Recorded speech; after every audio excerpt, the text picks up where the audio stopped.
Hello everybody, it's Nick Grimshaw and we're here again for another Learn with Nick hour, and we're continuing our series on goal setting, dream building and goal setting. And this week we're talking about dreams become action, or dreams to action. So that's our topic today. So I want to welcome everybody who comes to watch the video, and definitely looking forward to hearing any feedback that you have. You can, just so you know, you can see the other videos that are part of this series. There are now 4 other previous videos at my website, nicholasgrimshaw.com. And you can also watch this live on the YouTube channel, and the link is right there if you want to go there. So I don't think I have anything else to talk about right off the bat. I just more than happy to have you with me. I hope that your day is going well, and I hope your week is going well, and that you're making progress towards your dream. Let's get started, because I always like to start with a quote. And let's go here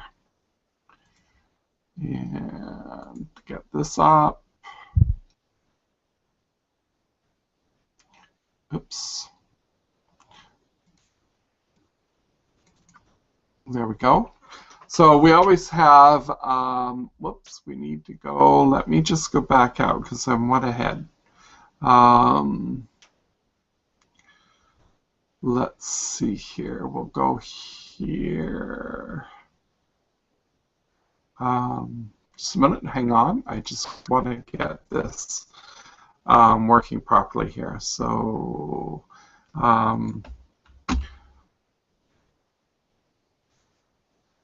okay. So the first screenshot is Dream into Action. So the reason I use that as a title is because as you do the work of building your dream, you create automatically, the actions begin to become self-evident. They begin to create themselves, which is why doing all the back work really pays off in the end.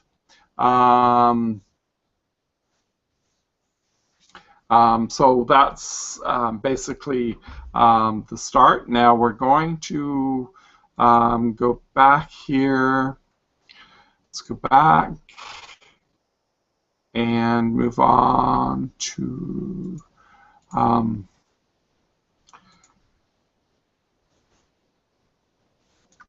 prime the pump. So I always like to get started with a great quote, and this one is from Ralph Waldo Emerson, and he says, "The great majority of men are bundles of beginnings." So let that kind of percolate down for a second. The great majority of men, and men, he refers men and women, are bundles of beginnings. Okay. So just think about that for a minute. What he's talking about there is, I don't know about you, but I know that in the past my experience has been I was really good at starting projects. I could start a project in a flash, get some stuff worked out, get the first steps done, and then I go on to my next project and start a new project and get that going, and then I go on to another project. And behind me would be these strings of projects that go on for miles that just weren't getting completed. They didn't get done. And so it's important when you're building a dream that you're, first of all, obviously that you're doing something you're passionate about, because you're going to stay with it, which is why passion is important. and that you lay out a plan, an attack, an action plan that's going to get you there. So rather than starting 100 different projects, it's about focus and not getting 100 things going. Let's work on your dream. When you have your dream and you've built your dream, it becomes your filter. It becomes a wonderful filter that filters out all the other stuff that's here. Give me a second, because I'm going to greet everybody that's showed up. I think I can do this. So let me go here, I believe. And who is here? Matt, great to have you on board. Ken, Jeremiah, and Cindy, it's all awesome to have you here on board. So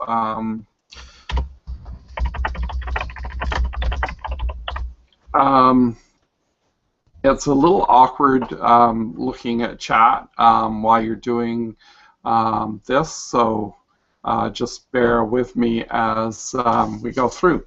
So I've got a great little video to start things off today, and I'm going to set that up for us. I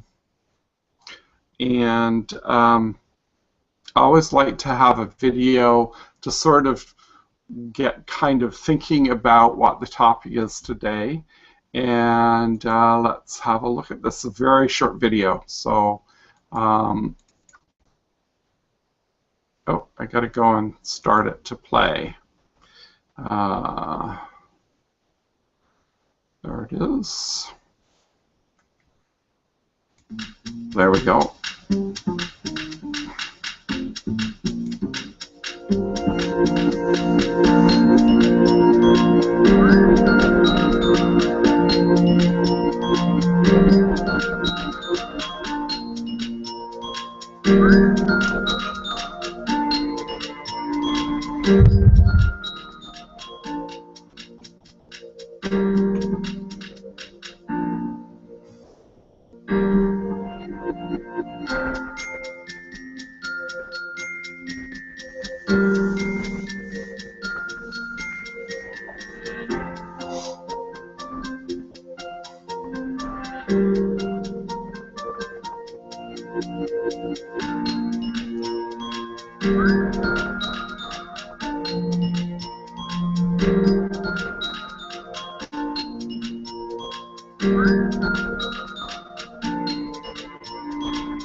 Okay, so it's a great little video. Really emphasizes that you do one step at a time, and that way you don't end up getting overwhelmed with what you're attempting. So again, this goes back to my whole thing about setting really huge goals, and not to worry about how big that goal is or how you're going to make it happen. The process of dream building precedes the actual action plans that you get to when you do the dream building part properly. And to do it properly, it means to visualize it as clearly and as distinctly as you can. So it's really important that a lot of people, what they do is they start at the goal setting stage, and they go, okay, I'm going to have a goal to do this, and I'm going to have a goal to do that, and I need a goal to do this because I want to accomplish these things.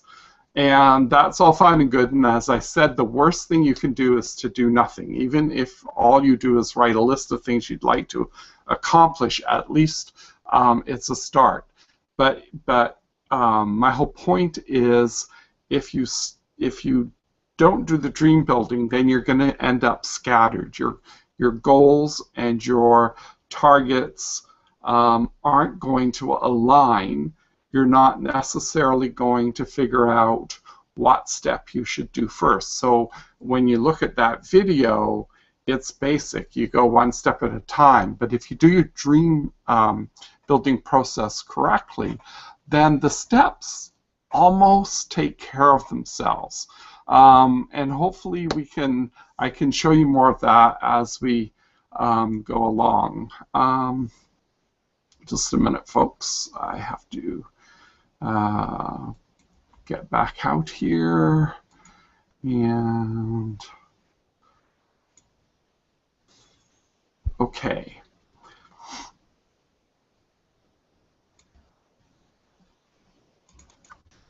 All right, so dream into action, the steps. So what are the steps that get you to the point where you're building an action plan? And I just found this wonderful new font to work in, so it's really great. Dream into action, the steps. One is to define the dream, and that's where you start the process. What is it? What does it look like? What does it feel like? What does it taste like? You visualize it. You play around with it. You write ideas down. You keep working with it. Then you write down your vision statement. Your vision statement is, I don't know whether I included the slide back in here, is your overall statement of what your vision and dream is, and then 7 to 10 statements in present tense about things that are part of that dream. What are those statements? For instance, I write one new book a year, or whatever your part of your dream is. Again, you get your vision statement, and then it's back. Clarify, clarify, clarify. It's so important. It's the most important step in dream building, is clarify, clarify. You have your vision statement, go back to it, look at it, tweak it, rework it. And quite frankly, you're never stopped. You never finish with that step. You have your dream. Now your dream refines itself as you go and do an action, and you do something else, and then you go, you know what? Really what I should have in this dream is, let's say you go back and you tweak your dream again. It's not that you're failing, it's that, or that you failed to set your dream, is that your vision will change as you go into action. Another step along the way is, who will people your dreams? Because it's not a process in the end that you can do yourself. So the actual visualization of that's your dream. But along the way, a lot of people are going to help you realize your dream. Prioritize your dream statements. So once you're there, your next step is to look at what's on your vision statement, and then look at your steps and prioritize with the easiest thing to achieve first. So what is the easiest step to start in the process? For me, it was to create an action where every day I wrote 1,000 words. That's one of my steps on my action plan. And to me, since I write a lot anyway, it was a fairly easy one to take under my wing and go for. Where there are a lot of bigger ones, more intimidating ones, start with that one, and then, as you saw in the video, the next one, it starts coming to you. Build an action plan one step at a time, small daily actions. So that's part of the process. As you get your vision statement ready, then you look at those statements and you begin to choose the ones that you can implement now. And again, you don't want to overwhelm yourself. Baby steps, as they said in the video there. So let me just go back out here. Yeah, I did actually include a little bit about the vision statement here, just as a review. Some of you have seen this, but it's repetition is the best teacher. Definitely, I'm been using Google Hangouts, and I hope I'm getting better at this, finding things and being able to get them up for people to see. So the written vision statement is a 2 or 3 sentence overall statement of your vision, and you go back and you refine it, and you continue to refine it, as I said. And specific vision is written in present tense. So when you look at your dream, guys, you want to be looking and going, you have to state it as if the dream has already happened. You're stating it in present tense. So when you're reading your vision statement, and I just happen to have mine here, and it needs a bit of tweaking because now as I've been working with it, it needs some work. But you go back and the steps you've put in here, and I have 10 of them, you want to go back in and look at those. When you read this, you want it to sound like it's already happened, because that focuses you on the dream, not on you know, the gap, which I talked about last week, was the gap between your dream and reality. When you're looking at your dream and reading it each morning before you get started at work, you want to make sure that you're talking about your dream. You're not focusing on all the obstacles and everything else. First off, you want to be focused on what your dream looks like, because that's what's driving you. That's what's keeping you going. Okay? So that's that part of dream building. And okay, so I want to spend a little bit of time on this today, and I'll just show you the slide and then we'll talk about it. People your dreams. So one of the things I'm a huge fan on is lists and list processing. And this is where you need to, at this stage, when you're not ready to commit to your actions yet, is to just sort of brainstorm about what your team would look like. So for this one, I love lists, and on that list you want to talk about or jot names down who will be part of creating your dream. So who is going to share in that? What expertise will you need in your what expertise? So what experts would you need? Like for me, I'm not really good at building websites, so I would need a website designer and a somebody techie back there working on some of those things, because my strength is writing and that I love to do these sorts of seminars and things like that. Who will mentor you? So who will help you along the way, guide you, give you feedback, give you criticism, constructive of course, all that sort of thing. Who will you learn from? who will inspire you. You need people to inspire you along the way to keep the dream alive. You need all that as part of your dream team. And I suggest you use your journal to create a list and come back to it and add names as you think of them. And then again, right now, it doesn't matter. The how doesn't matter. The how is part of the action plan. Right now, you're still building the dream. So I hope I clicked that yes. Okay. Sometimes doing this when you've got all those slides and everything, you kind of forget where you are. So, so the people part of the dream is so important because really you can't create the dream alone.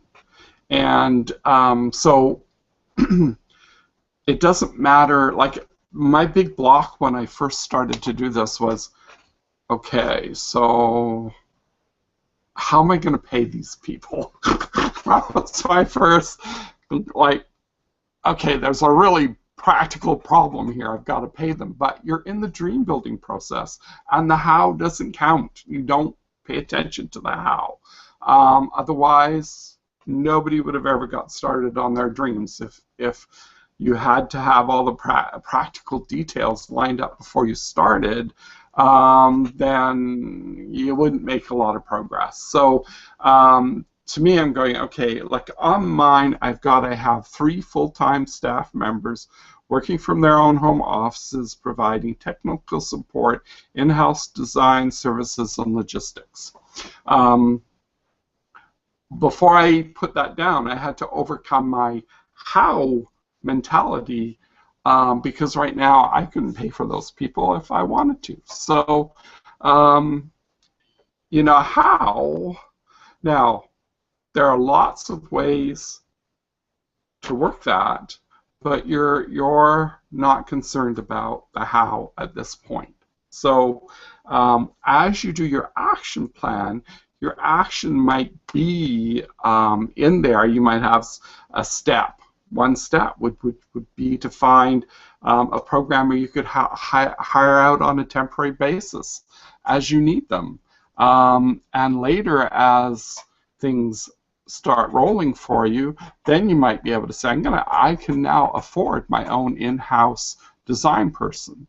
But you won't get that to start with unless you're starting with a nice bundle of money. But at the beginning, again, I don't know how that's going to happen, and that's not for you to worry about. And it's really important that you look for the support. Somebody who can give you good feedback. That's critical. Somebody who can assess your abilities honestly, so they won't go, oh yeah, you're really good at that, and you suck, right? So you need somebody to say, you know, Nick, that last splash page design I saw, you need somebody to design your splash pages. Okay. What you don't need is people who criticize you for no particular reason, just because that's the way they are, or they're dream crushers. They can't stand to see somebody else build a dream, or people going, that's impossible, you couldn't do that. You just can't. I get that from my sister sometimes. Well, you just can't. And I'm going, oh, why can't you? Well, you just can't. Right? And there are people like that. What you want is the positive group of people that slowly build your dream. And I think a great example is what's happening at TimTech and the ClickTrack Profit teams, is that whole process is going on as we speak. Everybody's learning how to work as a team, how to evolve as a team, what each player can bring to the team, what their strengths are, how they fit in with the leader's strengths. It's like a huge training ground going on right there. If you're not involved in that, it would be something to look into, to get involved in. So any aspect of people. So start a list, and you know, if you want to have John C. Maxwell as your advisor, put it down. If you want to meet with Robin Sharma and have a planning session with him, put it down. You probably can't afford him in a million years, but put it down. Just write down the people you want to have in your dream.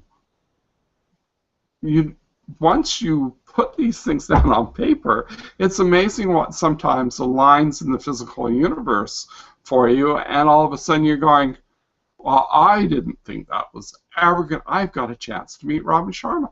How cool is that?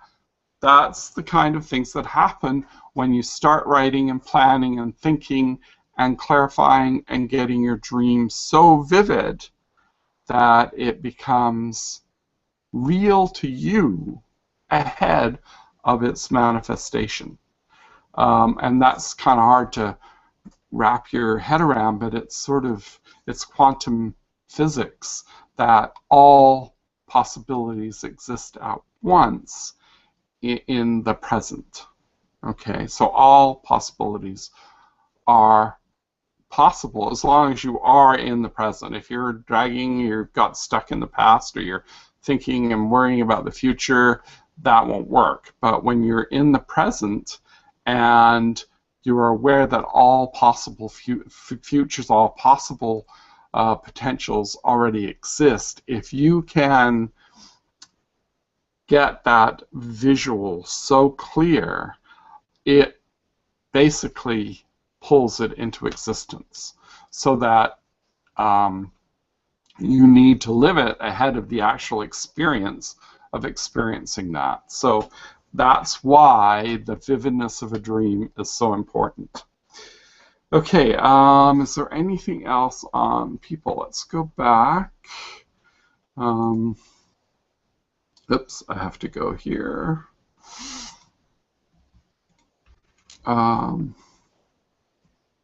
We're trudging along at a good time today, so here's a quote I think that would be really cool. Okay, why people? We are made up of thousands of others. Everyone who has ever done a kind deed for us or spoken a word of encouragement to us has entered into the makeup of our character and of our thoughts, as well as our success. George Adams. So when you're thinking about this, and I'm going to read it one more time and think about what it's saying, we are made up of thousands of others. That's an amazing statement, but when you think about your experience in life, we are made up of thousands of others. Everyone who has ever done a kind deed for us or spoken one word of encouragement to us has entered into the makeup of our character and of our thoughts, as well as our success. So that's why people are important. When you dream, the bigger you dream, the bigger your dream team. That's what John Maxwell says. And it's true. The bigger you dream, the more you're going to need people to help you fulfill that dream. You're not going to be able to fulfill it all by yourself. And so that's where people become important. And obviously when you think about your life and you think about everybody who's giving you a hand up or encouraged you or helped you in some way along the way, they're all part of your experience, and they're part of you, and they're part of your makeup, and that just expands as you continue to dream build. Let's see here. I'm going to need a drink of water. Okay, back down here.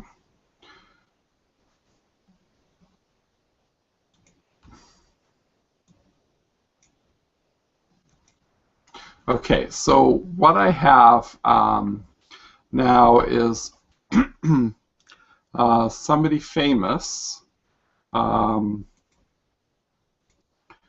Zig Ziglar, and we're going to watch a video of Zig Ziglar talking about, he's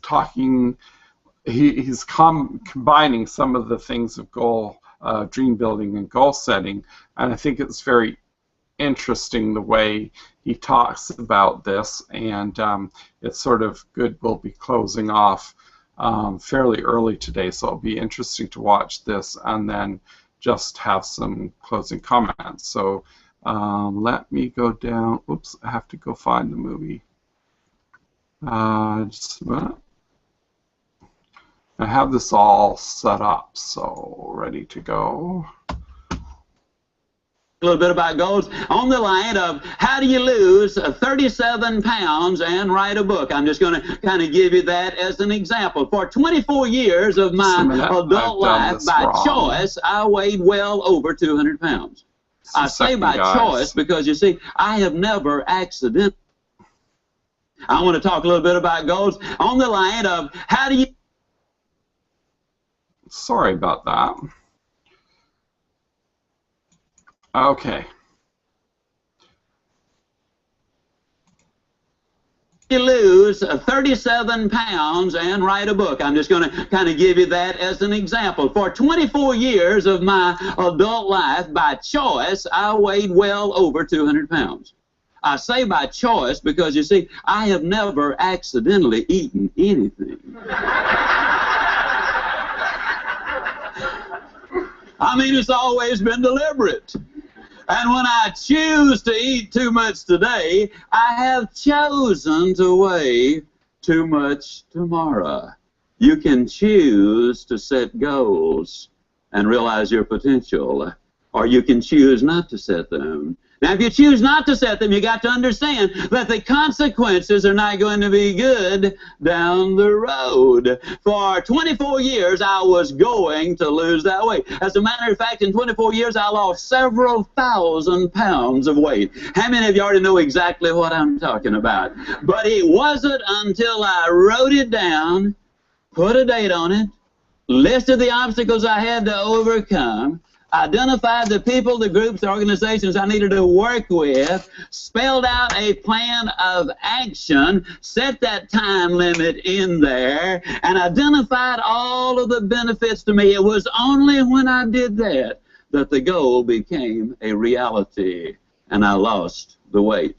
For 10 or 15 years, I was going to write a book. You know anybody who's going to do just a whole lot of things, folks? I was going to write a book. But it wasn't until I got busy writing the book and writing the plans first before the book ever materialized.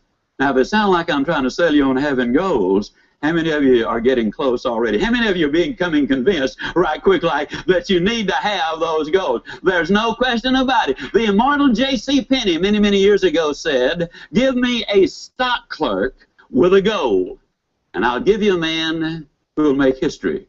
But give me a man without a goal, and I'll give you a stock clerk.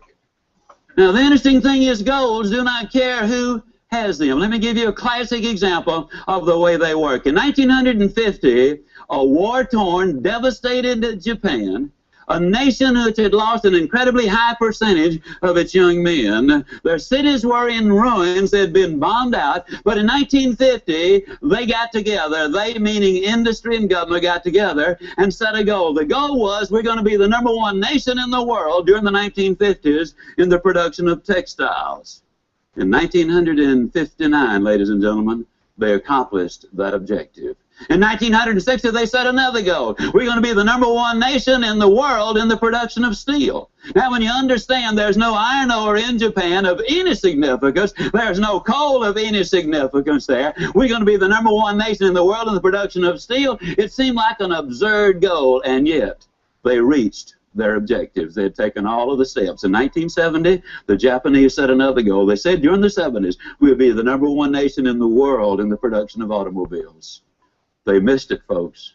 1 year. It took them until 1980. In 1980, they set another goal, and this time their goal was, we're going to be the #1 nation in the world in the production of computers and electronics. Yes, indeed, ladies and gentlemen, you absolutely must have those goals. You got to write them down. You got to put a date on it. You got to identify those obstacles. You've got to identify the people, the groups you need to work with. You got to find out what it is you need to know. You got to develop a plan of action, and you got to write it down. What's in it for me? Now, that's a formula that I have just given you, pure and simple. Now, if I were to ask you what 3 times 3 was, there isn't a person here who could not instantly answer it. But if I were to ask you what is 5,128 times 2,165, odds are enormous that very few of you could pop out the answer that quickly. But if I were to say to you, get your pencil and paper out, figure it out, then all of you could figure it out. Why? You know the formula. Now, you see, if you know the formula, it really doesn't make any difference, ladies and gentlemen, what the goal really is. When I started to write the book, I took precisely the same steps that I'm talking about. I wrote down the objective. I wrote down the time I completed or expected to complete the book. I identified the obstacles there. And yes, I know this is repetitious. It's the mother of learning. I wrote out and identified the people, the groups, the organizations I needed to work with. I devised a plan of action to do it. I spelled out what I needed to know, and I wrote it all down. What's in it for me?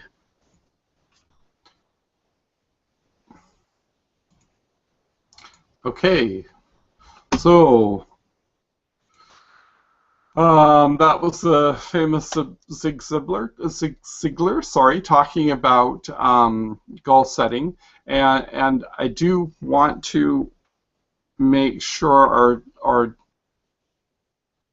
define a critical difference here. Is the goal setting, the dream building needs to take place before the goal setting. You have a dream of accomplishing something, but you want, the dream should be the whole vision of your life, the whole vision of how you want to live, what you want to do with your life, your message that you want to deliver, all those sort of things. That should be your whole, it should encompass all things. That is what your life, this is the life I want to build for myself, for your family, whatever you're building it for, but this is your vision of the whole thing. And that's then when you break that out into goals. So you get a vision of something that you're going to create, a life you're going to create for yourself, and how you're creating that life becomes your action plan, your goals that you work with, the steps you take, and all those sort of things. So though there is a difference, and the other thing that to be wary of is to look too closely at obstacles when you're starting the process can stop it in its tracks. So I mean, you can probably think of examples where you've looked at doing something and gone, oh my God, that's going to take all this work and I'm going to have to do all of this. And before you know it, you've talked yourself out of doing something. So it's really important to keep the two parts of the step, so that you understand that one is your vision of an overall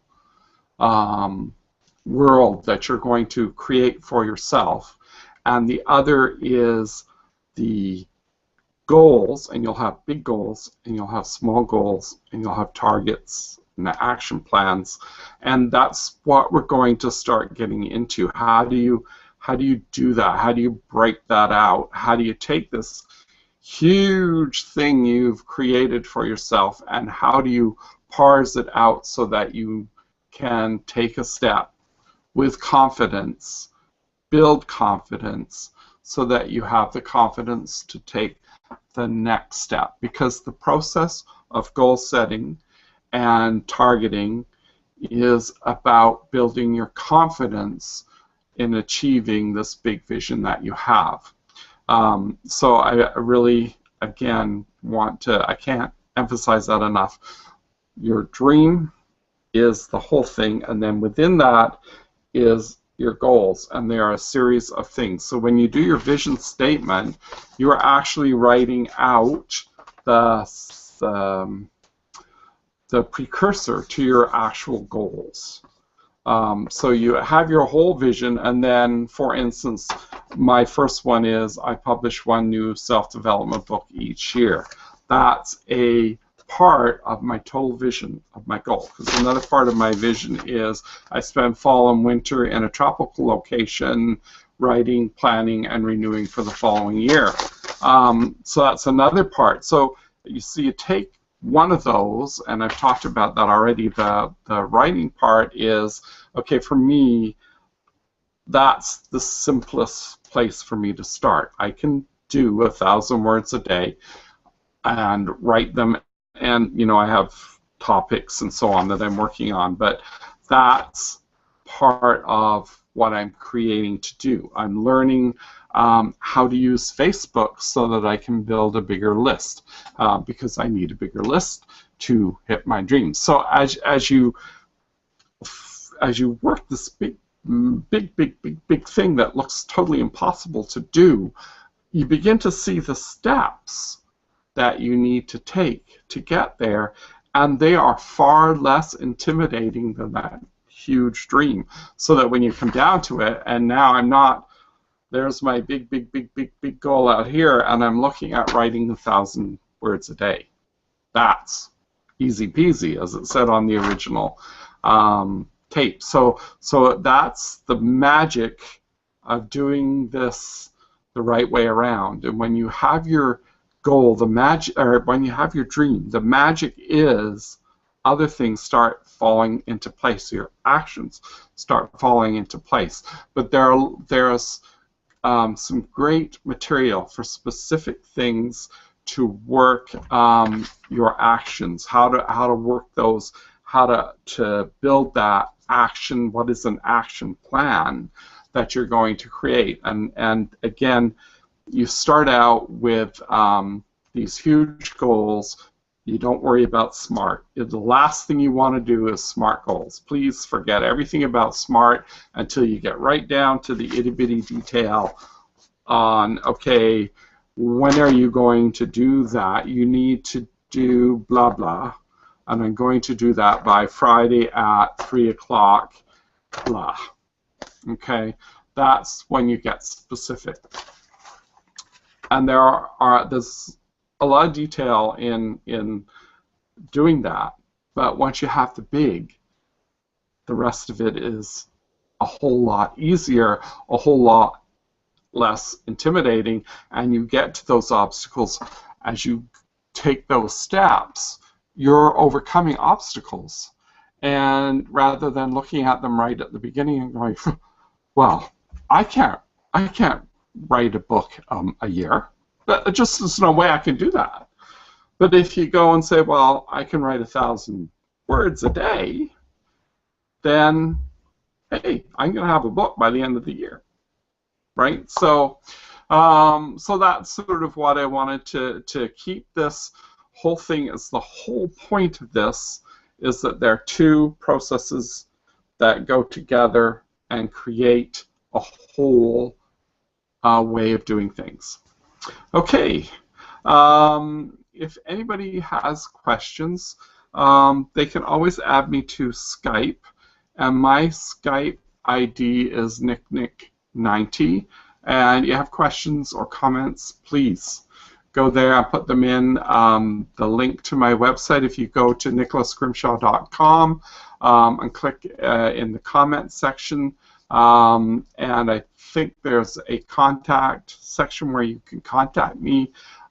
Please do so. I'd love to hear from you. And also at YouTube, the link there. If you go to YouTube, if you go to my website, you can find the links to my YouTube videos, and you can make comments there as well. All comments are appreciated. And that just about ends it off for today. I want to thank you for those who join me live, and to all of those who will see the video in the later on as it's rebroadcast. Thank you all, and have an awesome day.